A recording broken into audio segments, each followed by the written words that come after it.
Hello everyone and welcome to my Forza 5 tuning and racing video. This is geared mainly for beginners to the series, but you could learn something even if you played for many years, so stay tuned for more. From the careers, you can select cars and then upgrade. You can look at all these different types of things that you can upgrade your car with from here, and you can even do individual tuning of your car by hitting X.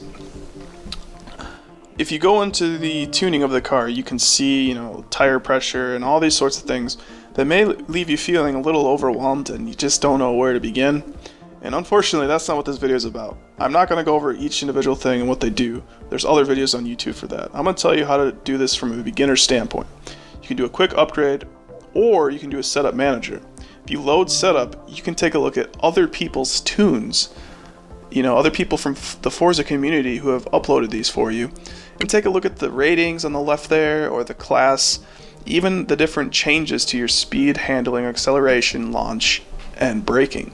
If you like one, if you select it with A, you can actually download and install these different setups. Now there is a price associated with this, and it is for the parts of that tune.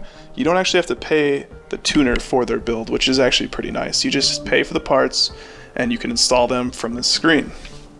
So there you go, you can do the quick upgrade, which I recommend if you're new, or you can even load setups, which can have a risk associated with them, but if the ratings are high, you're probably safe to try them out.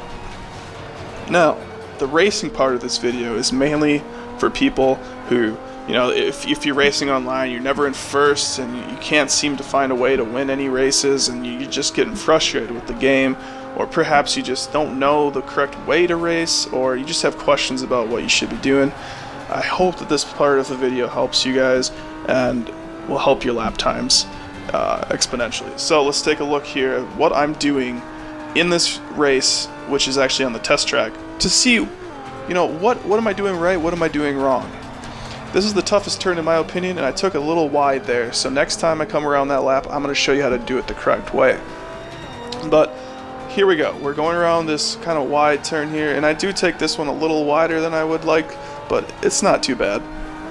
The thing you want to do though is pay attention to the braking line. If you have the full line out, follow that religiously, but honestly, all you need is the braking line to be a successful racer. Try to anticipate if it's yellow. You can usually go through yellow lines, but if it's a red, honestly, you should either be braking or downshifting or something to slow yourself down. You should actually probably brake before you downshift. It's going to help you gain more control over your car. And yeah, if you have the manual setting on, that's what I would recommend. So this is where I'll demonstrate that. I brake first, then I downshift, brake, downshift. You want to hold that brake down as much as you can, but you don't want to slam it in. You want to kind of slowly press it in. You don't want to just pull it all the way down. Unless you have ABS on. Honestly, ABS off is probably fine if you can get used to the fine adjustments of that brake button or the brake trigger.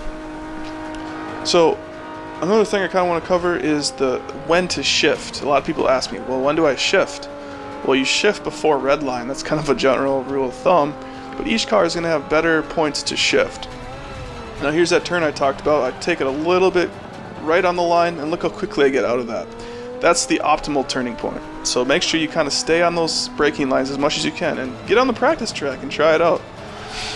Now this turn I take perfectly, a little bit wider, and then I pull it in and just like a slingshot. You want to come out of turns like a slingshot, people. That's the best way to get out of a turn. Use the momentum of the car to go through the turn. So, like I said, shifting before redlining is general rule of thumb. Some cars you like to shift earlier, but some of these, Japanese-made cars, you want to shift to redline, and that's kind of the general rule of thumb for those. But hopefully you enjoyed the video, guys. That's pretty much it for today, so if you liked what you see, subscribe. This is Rank Up, signing out.